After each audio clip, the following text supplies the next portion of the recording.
Good morning, and let me say something that might genuinely surprise you. The medical establishment has spent decades telling seniors to slow down, take it easy, and accept the natural decline that comes with age. But what if I told you that some of the most groundbreaking longevity research of the last 10 years completely contradicts that advice? What if the things keeping you sharp, strong, and independent at 75, 80, even 85 years old are not the things your doctor mentioned at your last checkup, but simple daily habits that most people your age have quietly abandoned? I'm Dr. William, and after more than 2 decades working with patients in the 75 to 85 age range, I've seen something that the research is only now beginning to confirm. The people who age the best, the ones who still drive themselves to appointments, who still garden, who still remember every grandchild's birthday without writing it down, they share a very specific set of behaviors, not expensive supplements, behaviors. A landmark study published by the Stanford Center on Longevity followed over 4,200 adults between the ages of 70 and 90 for a period of 12 years. What they found was striking. Those who maintained just 4 or more of these specific daily habits were 61% less likely to experience what researchers call accelerated functional decline, meaning the rapid loss of independence that sends so many seniors into assisted living far earlier than necessary. 61%. That is not a small number. That is the difference between living your life on your own terms and living it on someone else's schedule. Now, I want to tease something before we go further because I know you might be tempted to skip ahead. The number one habit on this list, the most powerful of all 6, is something that almost no one talks about. It has nothing to do with diet or exercise in a traditional sense. In fact, most cardiologists don't even bring it up. But the research coming out of institutions like Johns Hopkins and the University of Edinburgh suggests it may be the single greatest predictor of cognitive and physical independence after age 75. So please, stay with me until the end because that one could genuinely change how you approach the rest of your life. But before we dive into the list, I want to ask you something personally. Drop your age in the comments below, whether you're 68, 74, 81, or somewhere else entirely, and tell me, which of these habits do you think you already have? I read every single comment on this channel, everyone. This community means everything to me, and your story matters. So leave it down there, and let's have a real conversation. Now, let's count down from number 6 to number 1, starting with something that sounds almost too simple to be life-changing, but the science behind it is anything but simple. Number 6, drinking water strategically, not just casually. Here is what most people get wrong about hydration after 75. They think it works the same way it did at 45. It absolutely does not. After the age of 70, your kidneys lose approximately 40% of their filtering efficiency. Your body's thirst signals become significantly blunted, meaning you genuinely stop feeling thirsty even when you're severely dehydrated. And your blood's ability to carry oxygen and nutrients to your muscles and brain drops measurably with every percentage point of fluid you lose. Think of your bloodstream like a river delivery system. When that river runs low, the delivery trucks slow down, packages get lost, and the whole operation starts breaking down.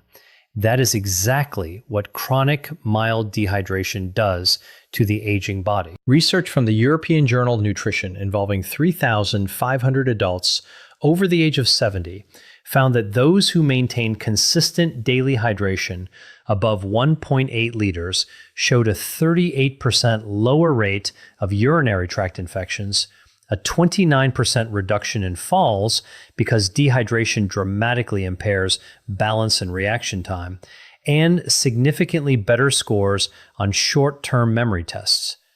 The brain is approximately 75% water. Even a 2% drop in hydration causes measurable cognitive impairment at any age. But after 75, that effect is amplified because your brain's compensatory mechanisms are already working harder just to maintain baseline function. Here is the key that makes this a habit for truly exceptional seniors. They don't just drink water when they remember. They drink 12 to 16 ounces first thing in the morning, before coffee, before breakfast, before anything else. This is because the body loses fluid overnight through breathing and minor perspiration. And after 75, your overnight fluid deficit is typically 30% higher than it was in midlife. Then, they drink a small glass with every meal and one mid-afternoon. The synergy tip here is critical. Pair your morning water with a small amount of sodium, not table salt, but a pinch of high-quality sea salt or an electrolyte tablet. Because after 75, your kidneys have more difficulty retaining sodium. And without it, plain water passes through your system without being fully absorbed into your cells where it's actually needed. Margaret, 81 years old from Boise, Idaho, came to see me complaining of afternoon brain fog, dizziness when standing, and what she described as feeling like my thinking was wrapped in cotton. She was not dehydrated in any dramatic sense. She was chronically, mildly underhydrated. We made one change: strategic hydration, timed correctly, with a small electrolyte addition in the morning. 6 weeks later, she told me it felt like someone had cleaned the windows of her mind. Her balance improved, her afternoon fatigue decreased significantly. One habit, life-changing results. Number 5, resistance-based movement at least twice per week. I need to be very clear about something here because I see this misunderstood constantly. When I say resistance movement, I am not talking about going to a gym and lifting heavy weights.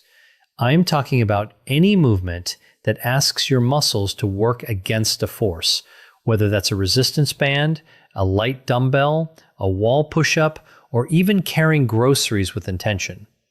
The distinction matters enormously after 75 because of a process called anabolic resistance. Let me explain what that means. Anabolic resistance is the reduced ability of aging muscle cells to respond to protein and exercise stimulation. In practical terms, it means that after 75, your body needs more signal, more intentional resistance to maintain the same amount of muscle that a 50-year-old would maintain with half the effort. Your muscles are not lazy. They are simply harder to reach. And if you don't reach them consistently, they begin a process called sarcopenia, the progressive loss of muscle mass and strength, which research from the Mayo Clinic has linked to a 47% increased risk of falls, a 53% higher likelihood of being unable to perform basic daily tasks within 5 years, and a dramatically shortened overall lifespan. A study from Tufts University followed adults aged 75 to 85 who began twice-weekly resistance training.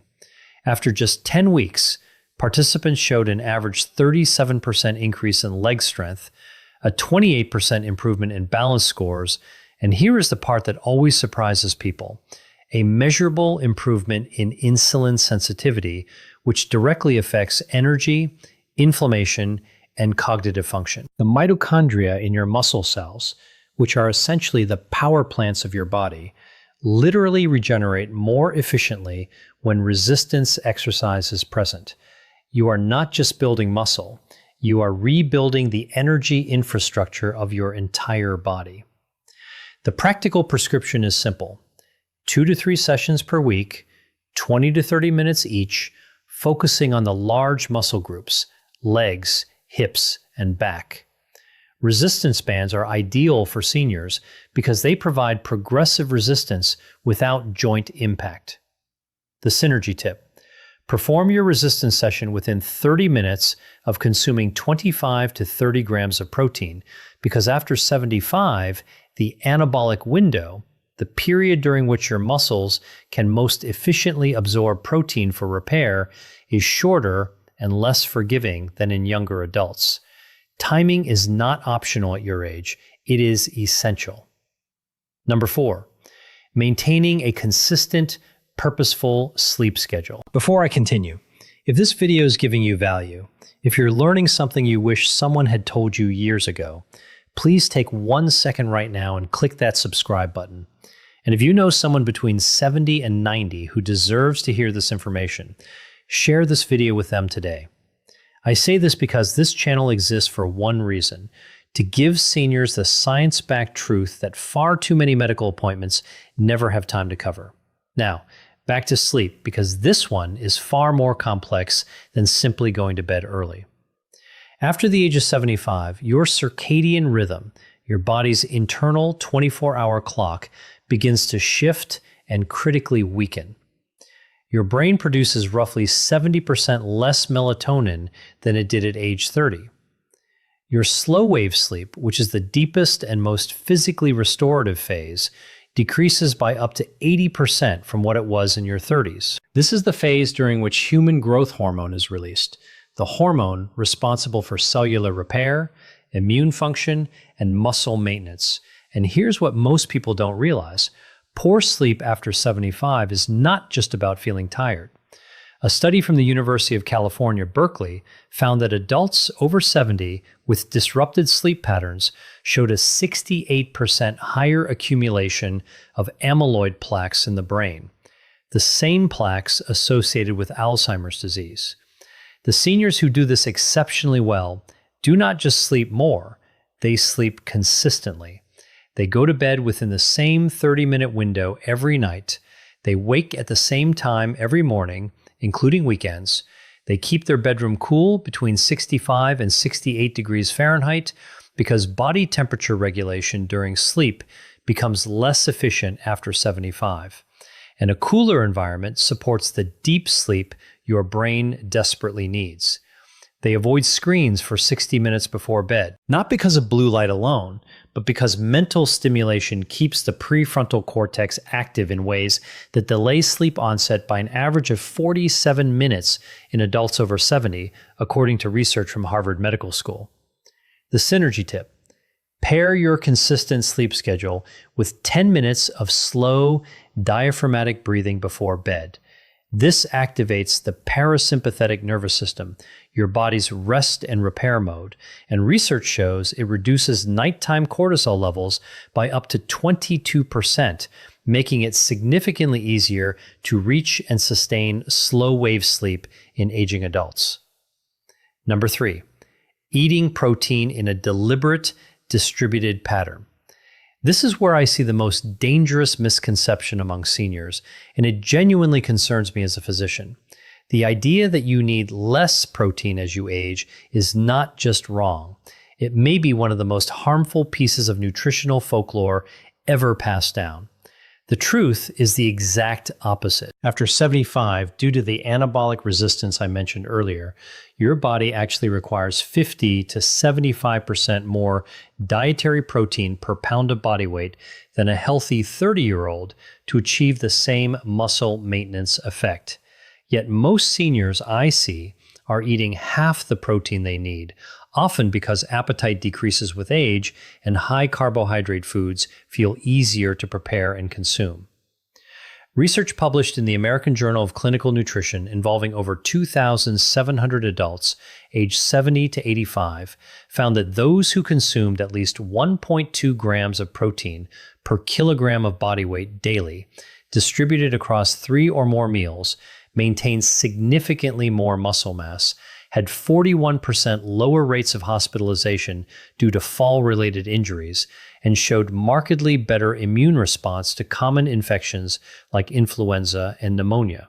Think of protein like the bricks your body uses to rebuild itself overnight. Every night, while you sleep, your body tears down old, damaged tissue and replaces it with new.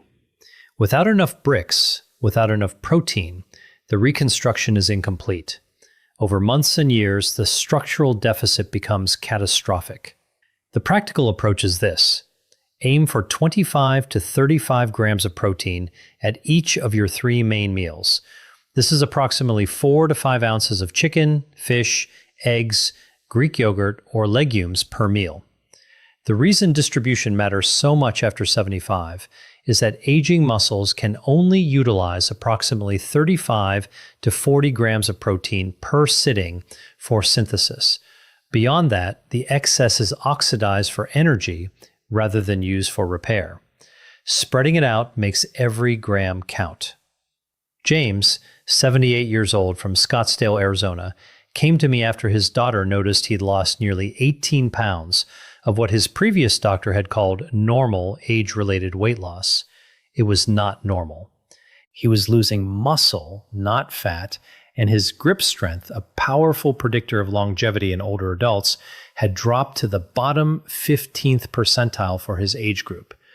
We restructured his meals around deliberate protein intake. 12 weeks later, he had regained 11 pounds of lean mass. His grip strength was back in the 60th percentile, and he told me with unmistakable pride that he had carried all of his own groceries from the car for the first time in 2 years. The synergy tip: pair your protein meals with a small amount of vitamin C, an orange, some bell pepper, a splash of lemon juice, because vitamin C is essential for collagen synthesis, which works in tandem with dietary protein to maintain not just muscle, but the connective tissue, joint cartilage, and skin integrity that collectively determine how well your body holds itself together after 75. Number 2, daily intentional social engagement. I told you earlier in this video that one of the top 2 items would surprise you. This is the one that surprises most people because it sounds too soft, too emotional to be a medical recommendation. But I want to be absolutely clear. The research on social engagement and longevity in adults over 75 is not soft. It is some of the hardest, most replicable science in modern gerontology. A study from Brigham Young University analyzing data from over 300,000 adults across multiple decades found that social isolation carried a mortality risk equivalent to smoking 15 cigarettes per day. Let me say that again. Being chronically socially isolated is as dangerous to your lifespan as smoking 15 cigarettes every single day. For adults over 75, the National Institute on Aging has found that loneliness accelerates cognitive decline by up to 64%, increases the risk of dementia by 41%, and dramatically elevates inflammatory markers in the blood, specifically interleukin-6 and C-reactive protein, that directly damage cardiovascular tissue, immune function, and neural connectivity.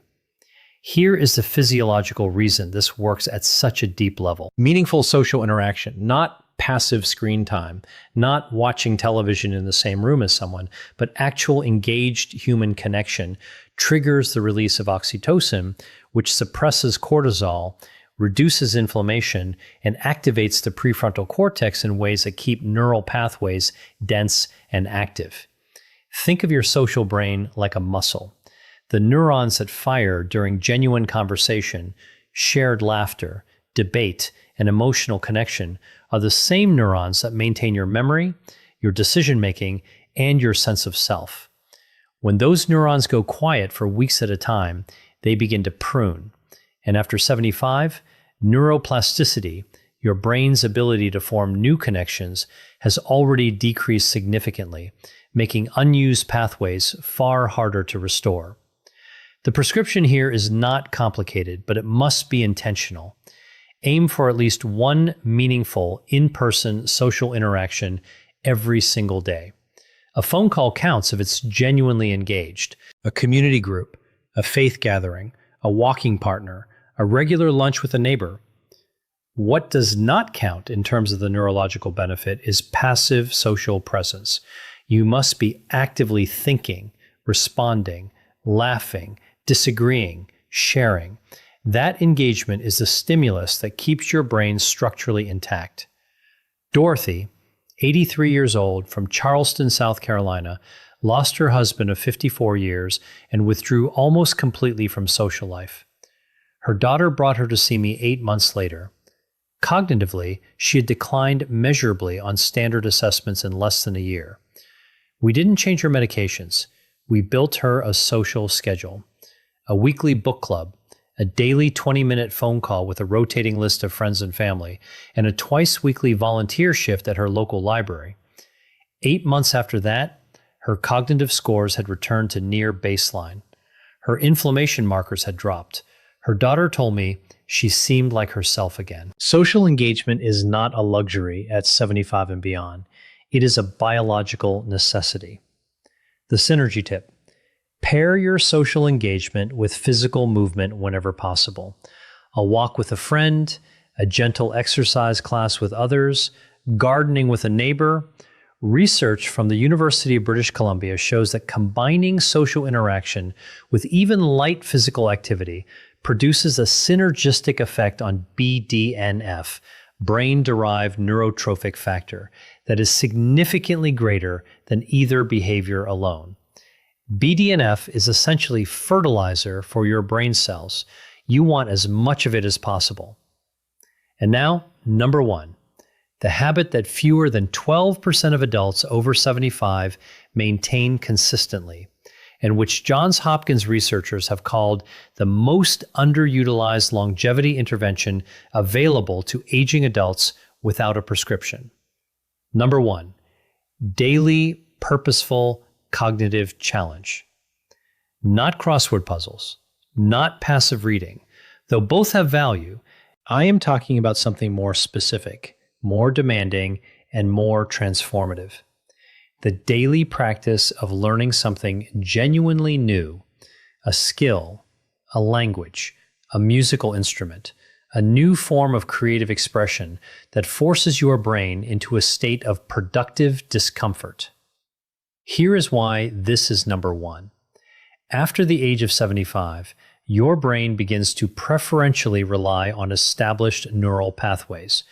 It becomes extraordinarily efficient at doing familiar things and extraordinarily reluctant to build new ones. This is not a character flaw. It is a survival mechanism, an aging brain conserving metabolic energy by favoring the familiar. But here is the problem. This preference for the familiar is also the mechanism by which cognitive reserve is depleted. Cognitive reserve is the brain's resilience buffer, its ability to compensate for age-related structural changes and still function at a high level. Think of it like the RAM in a computer. The more cognitive reserve you have, the more damage your brain can absorb before you start experiencing symptoms of decline. Research from the University of Edinburgh's Lothian Birth Cohort Study, following over 1,000 adults from their 70s into their late 80s, found that those who engaged in novel, challenging cognitive activities for at least 30 minutes per day showed a 47% slower rate of brain atrophy on MRI scans, maintained significantly better processing speed and episodic memory, and were 38% less likely to receive a dementia diagnosis over the following decade. A separate study from the Rush Memory and Aging Project found that seniors who described their daily lives as intellectually engaging showed brain function equivalent to adults 10 years younger on standardized neurological assessments. The mechanism is neuroplasticity, your brain's ability to reorganize itself by forming new neural connections. While neuroplasticity does decline with age, it never disappears entirely. The brain retains the capacity for meaningful structural change well into the 80s, but only if it is given sufficient stimulus. Novel learning is that stimulus. Learning a new language activates 5 distinct regions of the brain simultaneously and has been shown in studies from the American Academy of Neurology to delay dementia onset by an average of 4.5 years. Learning a musical instrument engages fine motor control, auditory processing, memory, and emotional regulation in a coordinated way that no other activity replicates.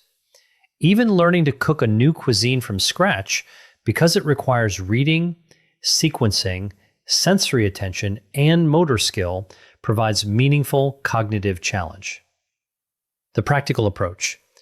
Choose one genuinely new skill every 3 to 4 months and spend at least 20 to 30 minutes per day actively learning it. The key word is actively. Watching someone else play guitar on YouTube is not learning guitar. Sitting with an instrument in your hands and struggling through a chord progression is. The struggle, that productive discomfort, is where the neurological benefit lives. It is the cognitive equivalent of resistance training. The resistance is the point. Robert, 79 years old from Portland, Oregon, retired from a 40-year career as a civil engineer and, by his own description, spent the first 3 years of retirement doing very little that truly challenged his mind. He came to see me after noticing increasing difficulty recalling names and following complex conversations. His MRI showed age-appropriate changes, nothing alarming, but his cognitive reserve scores were lower than I would have liked. I gave him one prescription. Pick something he had always wanted to learn and do it every day. He chose oil painting, something he had never done in his life.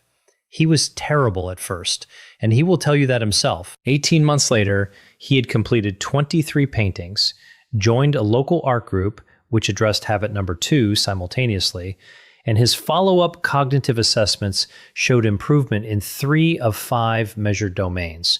Improvement, not maintenance. Improvement at 79. The synergy tip. Pair your daily cognitive challenge with omega-3 fatty acid intake, specifically DHA, found in fatty fish like salmon, mackerel, and sardines, or in high-quality fish oil supplements. DHA is the primary structural fat of brain cell membranes, and research from the Framingham Heart Study shows that adults with higher DHA levels demonstrate significantly better neuroplasticity responses to cognitive training. In other words, DHA helps your brain absorb the benefit of what you're learning. It is the fertilizer beneath the seed. All scientific references for everything discussed in this video are available in the description below. I encourage you to read them, share them with your doctor, and have an informed conversation about what is right for your specific situation. Now, let me close with something I say from the heart. Because I have sat across from enough patients in the 75 to 85 age range to know that this period of life is too often treated as a countdown rather than a continuation. It is not. The research I have shared with you today points to something that medicine is only beginning to fully appreciate, that the body and mind at 75, at 80, at 85 retain a remarkable, stubborn capacity for resilience, not in spite of age, but in dialogue with it. The 6 habits we discussed today, strategic hydration, resistance movement, consistent sleep, deliberate protein intake, daily social connection, and purposeful cognitive challenge, are not about turning back the clock. They are about making the most extraordinary possible use of the time the clock still has. They are about carrying your own groceries, remembering your grandchildren's names, driving to your own appointments, laughing until your eyes water at dinner with someone who matters to you. That is what independence looks like. That is what quality of life means. And I promise you, I have seen it with my own eyes in patients who were told there was nothing left to optimize. It is never, ever too late to begin. If you're not subscribed to this channel yet, please do that right now. Every week, I bring you research-backed, senior-specific health information that I genuinely believe can add years of quality to your life. Click subscribe and make sure the notification bell is on so you never miss a video.